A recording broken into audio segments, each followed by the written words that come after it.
I think the TSA has gone too far, and I'll tell you why.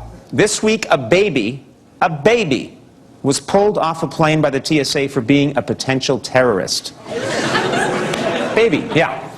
Yeah, the action was slammed by parents' groups and applauded by anyone who's ever flown with a baby. That was, yeah. Funny, and here's the baby that Conan was talking about. Little 18-month-old baby. The New York Post depicts her as the face of terror. 18-month-old Rihanna. She and her family were down in Florida when suddenly kind of a hairy JetBlue employee came on the flight and said, hey, there's a problem. You got to come off the plane. Yeah, because she apparently was on the no-fly list.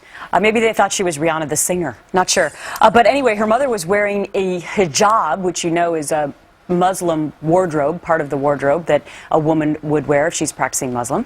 So now there are questions about whether or not that was somehow involved in the whole thing. But nonetheless, they fixed the problem, and then they told the folks they could get back on the plane. The family didn't go back on because they said they were too embarrassed to go back on. Well, I mean, there's no excuse, there's no explanation for this. I mean, how could you possibly do that? I mean, what do you, I mean, right. it's you know, okay, well, the family, they were in Muslim garb. Okay, that's good. Okay, fine. That's right. The little girl had a U.S. passport. So she'd been born in the United States. And whether the family was in, I mean, what does it have to do with anything? Yeah. JetBlue said it was a computer glitch. The TSA said that the family had not been flagged, but because they were embarrassed and they need to get home to the New York City area, they're driving 18 hours in a car. Because they don't want to get back on the plane. Negatory, good buddy. All right, maybe the TSA should tell people about whether they're actually looking for people with cavity bombs and underwear bombs.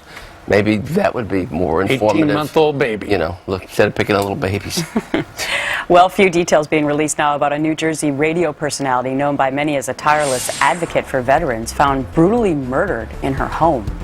Cops say April Kaufman was shot several times and discovered by someone who worked in the home. They say no arrests have been made and no details about any suspects have been released.